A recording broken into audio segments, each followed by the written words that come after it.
The players, no matter what age, they start to understand what you're doing. The parents, they see 20 kids and their son. And when they're on the ice, they see 9 other kids in 2 different uniforms and their son. That's all they see. And you have to get them to, so they don't understand and they can't see the bigger picture. And you have to get them to see, in this situation, the bigger picture on the social environment that the players are playing in. Because that's what's one of the things we're teaching them. To work in a team, to work together, to accept people for what they are, to be inclusive. This is the same as working in any office, same as working in any job. You have to learn these skills. Why not learn it now? Because that's what's going to happen, because mom and dad isn't always going to be there buying you the best stuff and buying you out of problems. Okay?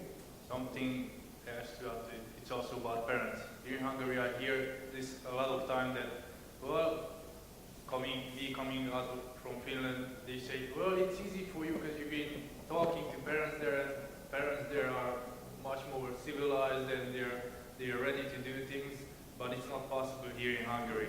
That's what I hear all the time, that it's not possible here in Hungary. It's easy in Finland, it's easy in Canada, but it's not possible here in Hungary. Do you agree with that or disagree? I've been to Finland a few times. I'm pleased I'm here in Hungary right now. we could ask the Finnish guy, but I think I'll go back to what our friend from Serbia said. Almost all the problems in hockey and in anything are all the same. You're just at different levels on the scale. Canada has specific problems. Czech Republic have the same problems, but a little bit different. And you can work your way all the way down to India and some of your smaller nations. We have the same problems. You know, you go to any place, let's say we have 72 nations in the IHF. We put them all into this room and we ask them, who has problems with parents? Everybody's arm would go up. Some of their hands would shoot off because they put their arms up so fast. So let's try this one. Let's put 72 nations in here, but put them in 72 different sports and say, who has troubles with parents? Everybody's hands would go up again. I don't know if you've ever seen an under 10 football game, a soccer game. There's more activity on the sideline than there is in the game. I'll tell you, the parents are way more active. We have the same, fortunately for most of us, the parents can't skate, so we don't have that problem in hockey.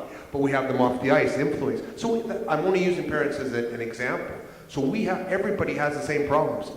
You know, Hungary has 3,000 players. So what's one of your problems? Not enough players. Czech Republic has 10,000, 20, 450,000? No. Yeah, 20. So you've got that many, and they still say they don't have enough players. Canada's got 270,000 players or whatever, or actually it's more than that, it's close to 500,000. They still say they don't have enough ice time and enough players. Ice time is always going to be a problem. Players are going to be a problem. Parents are going to be, you know, just put your hands up if your club or nation doesn't have these problems. See, no hands in the air.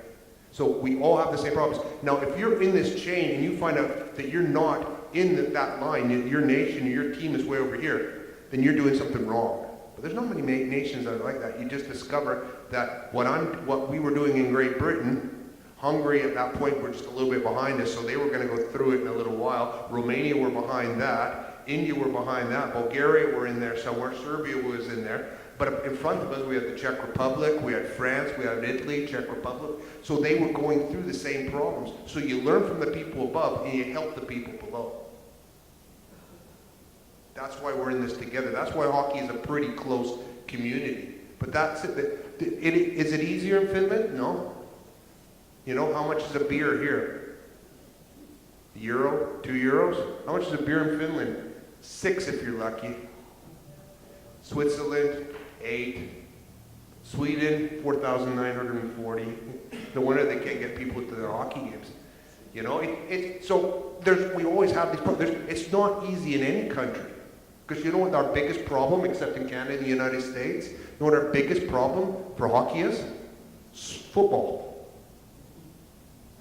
Because everybody wants to play football. Football is and I have no problems with football, but football is so strong in these nations. We struggle. We don't get the top 5% players.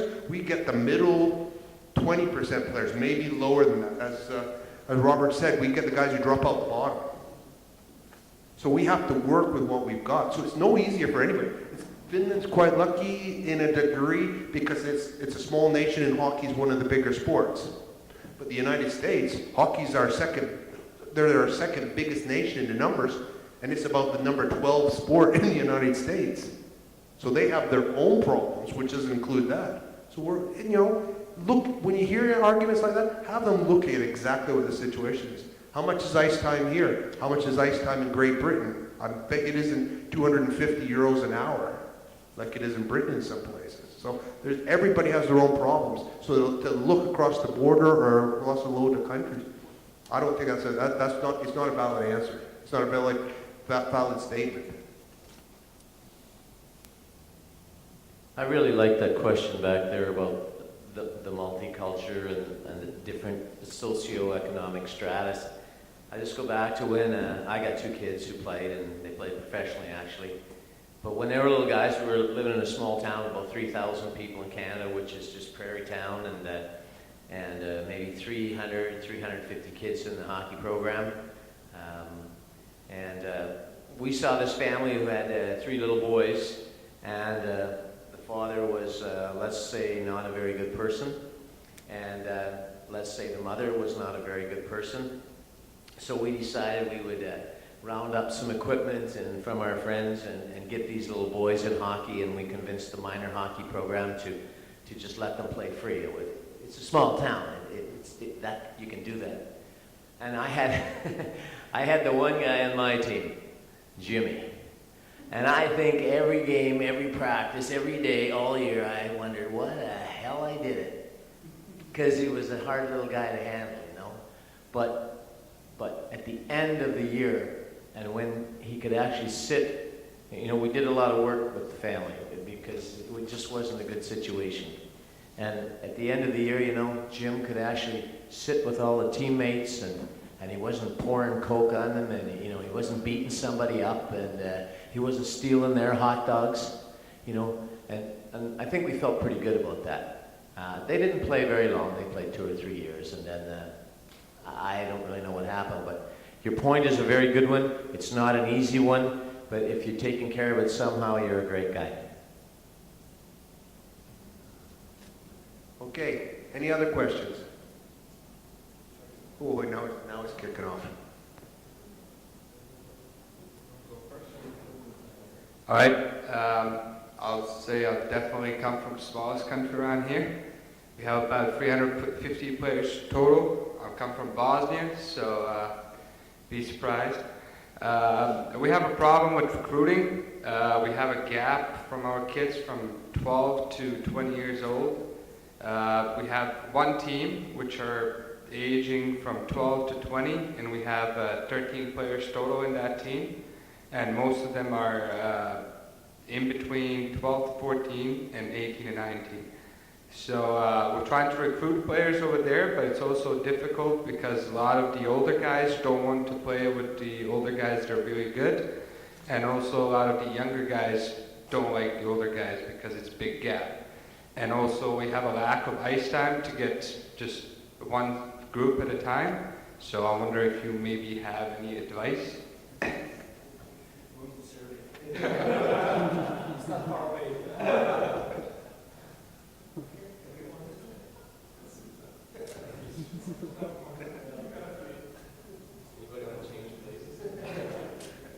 So what do you think about that question? No, it's not exactly specific, but it's very important, especially in a small country like that, is to try and get the ages into smaller numbers. You're always going to have problems like that if you have older players of that age who are even in drinking or socializing ages compared to youngsters on the team too. I know quite a few nations that have had that problem too. It's a matter of trying to, obviously, first of all, recruit and bring as many players in as you can at all ages to try and to keep them as separate as possible. And then try and maybe if there's other clubs in the country to try and get them together. Okay, we've got 10 under 12s, we've got 4 under 12s. Well, let's put them together so they can practice inside their own age group. I know it's not easy, especially working with other clubs, but you have to do it. That's what's best for the hockey. You find out what exactly the right thing is to do for your nation and for your club in those situations. And really, honestly, if the only way you can do it is having 8-year-old, 10-year-olds, or 12-year-olds playing with 20s, that's great. But be nice to be able to take them out of that environment where there could be a whole group of just 12-year-olds playing together. So you mentioned you had, what, 350 members? Is that right? Where's the majority of that? Like, Right now, we have about 60 of U10s. We worked a lot with that. Just to know, we got U8s and U10s, just to make sure that we have a big group to go through, so we don't have a lot of people drop out. So we have 60 of that, and we have about say 100 of veterans, which are the biggest group we have from 35 and older. And the least numbers, we have about maybe 50 senior players, and the rest are just other population. We're generally dropping in and dropping out as yearly. well, it's obviously you have to put your efforts where they're going to pay off the most, right? It's going to take time, but keep working on that young group. What was it? U10, U12, U8, and sure, you've got to make it fun for the older guys too. But you know, you gotta sort of make honey where the bees are, and you only got so much time in the day. Get your guys to really work with that young group, and it takes time. But over time, just keep working it; it'll work.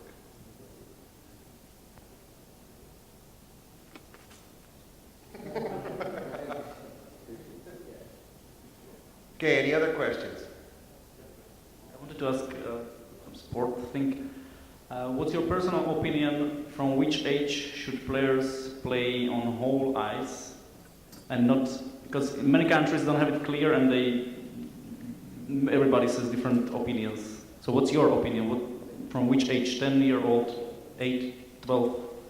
Can I expand that question to also, for everybody up here, because I've actually written that down as a possible question, to also checking. What age would you say checking should start to? So cross ice to full ice, and checking, when do you think that should start at? Mika, I'll leave it with you. I can take the checking one. I think the USA Hockey is doing a pretty good job with the checking. We should kind of progress on that and start to play, teach the players the first angling the players, and forbid the big open ice hits for the small kids, because it's really dangerous, and like we all have seen nowadays, it's big concern to everybody. But cross ice and full ice, that controversy comes to the same problem that we think all the time, that we should emulate the professional hockey.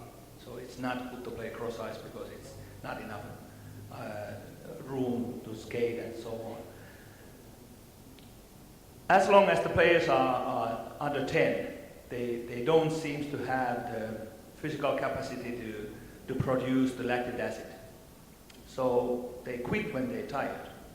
So I don't think that they should skate 60 meters when they are not capable to do that.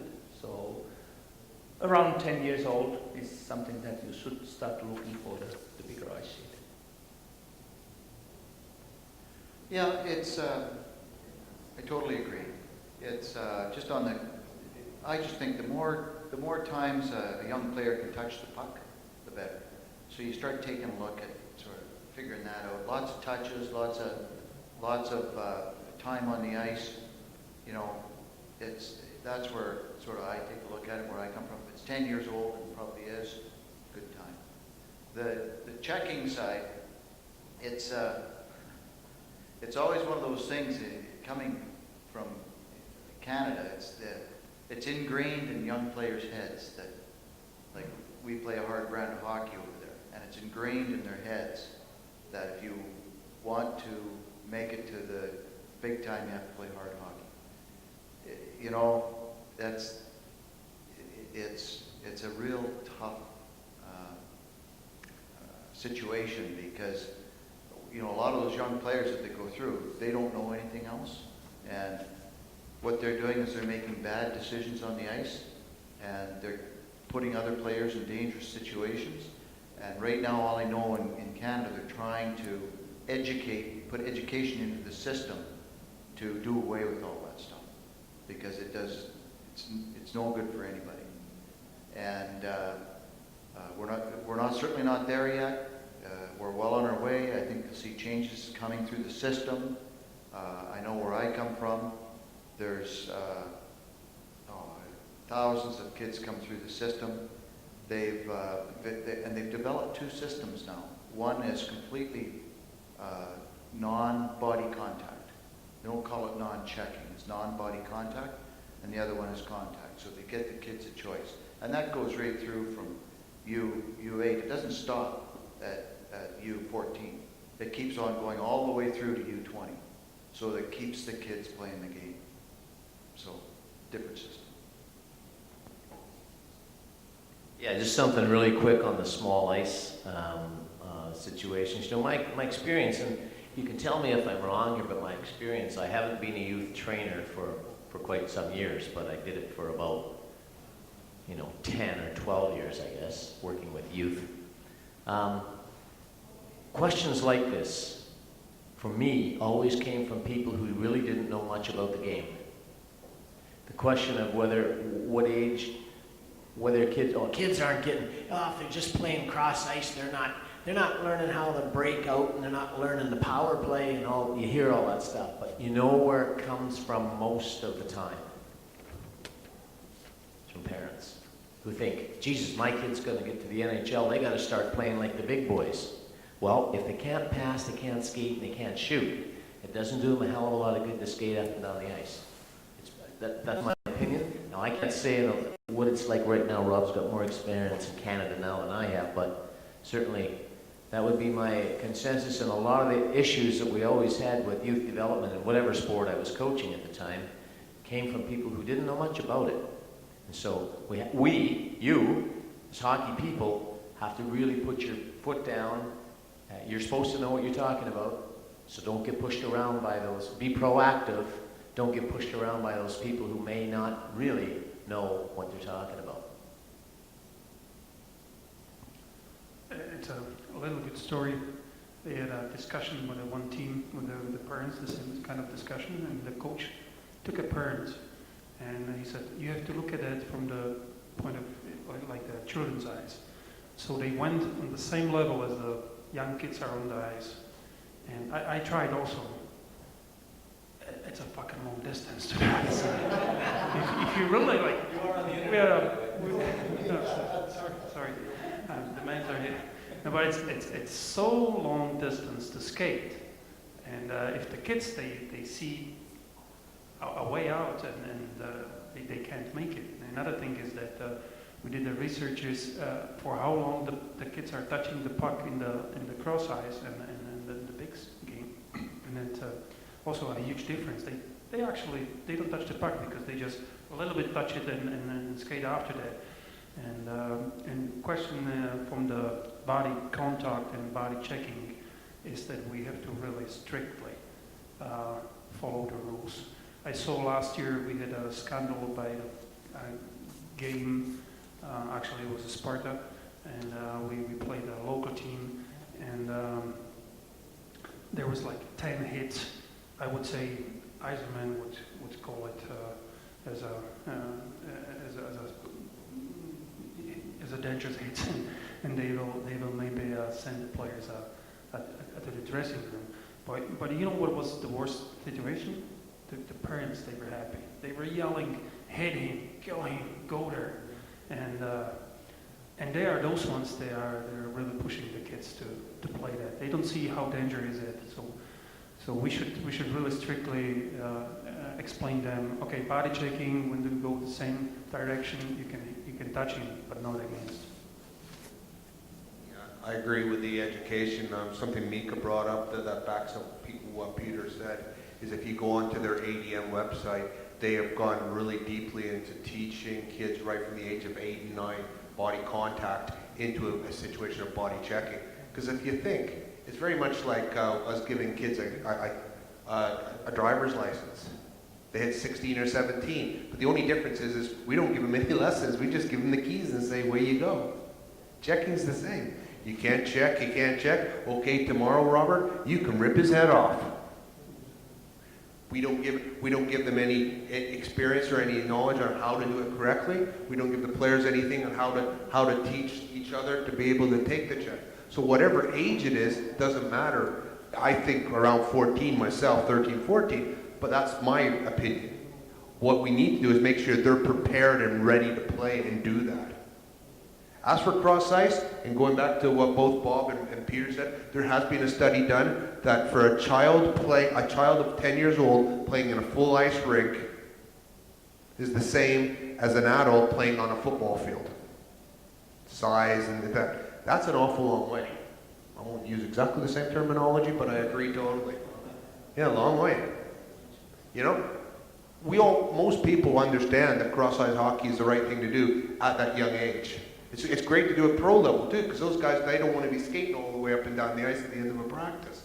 But it's great for teaching and that, because what does happen at full ice under 10 hockey, and I know I lived a long time in Britain and they do this, is you have one player who's great, then you have 9 players chasing them all the time. One guy goes and scores, comes back, goes and scores. And I had a great one I always hear, and I know we've all heard it, is, yeah, but cross-ice hockey, that isn't real hockey. Well, I saw an under 10 game when there was 2 20-minute periods, one team won 44-0. For me, that isn't real hockey either. You know? It's a proper thing, and the whole thing at that age is the whole fun thing. It's fun. It's not fun to lose by 44 goals when we're keeping it count and not touch the puck the whole game. What did you do today? Oh, just skated up and down the wing. I didn't even see the puck actually today. Was Peter playing goal for that one team? Yeah, he was. Yeah, he was playing goal for both teams. That's why he couldn't get down for the 44 the other end. The breakout was beating him. Okay, any other questions? Okay, great. Thanks. My name is Patrick. I'm from Slovakia, especially from the border of the countries, Hungary and Slovakia. From Koano. I'm amateur goalie and amateur fighter. I mentioned that because I got 2 questions, or a question which got two parts. The first part is, sorry, I forgot the question.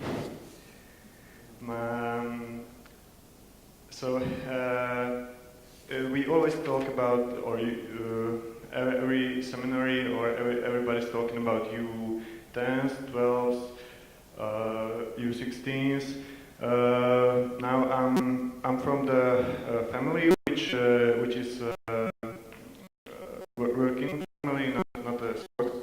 So no parents were sportsmen, and that's important. Important part is that I was not a pro player, but I feel the hockey in my heart, you know, and I would like to help in the future to guys like guys from Serbia or from countries like Hungary, because I used to play semi-pro tournaments and like that.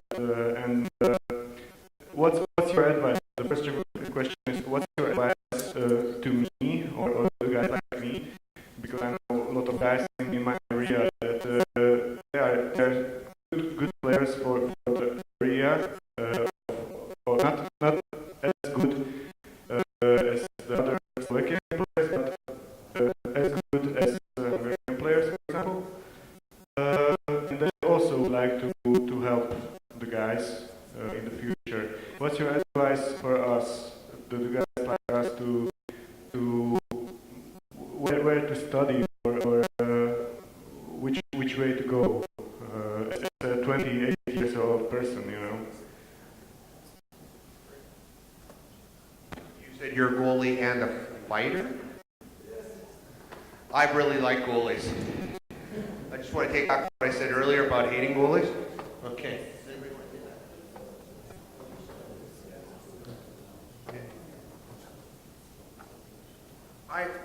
I think, first of all, what you got to understand, it doesn't matter how good a player you were to be a coach. If you think about it, There's one coach, I believe he's won 2 world championships. He couldn't skate. And now he was Swedish, and he did coach Finland, and I think he actually go Sweden to a world championship. So that dispels the rumor that you've got to be a player. Secondly, it also dispels the rumor that you have to be a good player. Look at the results of some of the greatest players in the world as coaches. What you have to have is exactly what you said. You have to have the game in your heart. If you're going to do that, then you can actually make the results and do something to help. So that's the first thing, is not to worry about what level you played at or what level you didn't play at. I sat on the bench at the highest level in Britain. Didn't play a hell of a lot, but I sat on the bench for a lot of time, for a long time. So whether I was a good coach or not is also up for debate too. But it's a case of that it doesn't matter where you started from. If you're interested, you can be a good coach, and you can help the game develop and go from there. I know Slovakia has a very good education system. I know a lot of the Balkan nations who can speak the Slavic language go up there and actually get some of their qualifications. I know some of the guys from Croatia have done that, and some other people too. That's good. First of all, is do that, and then just start to get out there and start coaching and helping as much as you can, and try and do the right things. Come to programs like this and learn from everybody that you get to meet. Yeah, I would say most of us who had played the game and we thought we could coach, you know. And then when I went back to Canada, and somebody told me that this guy Andy Murray gave a hockey seminar, and I said, Andy Murray, I played with that guy. He was brutal. What's he know about hockey? Well, he ended up coaching about 25 years, 19 here, and no, more than that, probably 12 in the National Hockey League or more. And so he wasn't a brutal player, but I told him that all the time because I played with him. But so when I went back to Canada after my career as a player, I got into the coaching programs just like you're talking about right now. And I didn't really realize, I thought just because I'd been a professional player, I knew about coaching. I had no idea about coaching. I had an idea about hockey. So the opportunity, if you get opportunities, I know the Slovak system, you know, they have great teachers and very tactical and technical in nature. Just get started, and as Daryl said, get a team, get it where you think you're comfortable, start yelling, and get your feet wet. You'll learn when you're in the fire.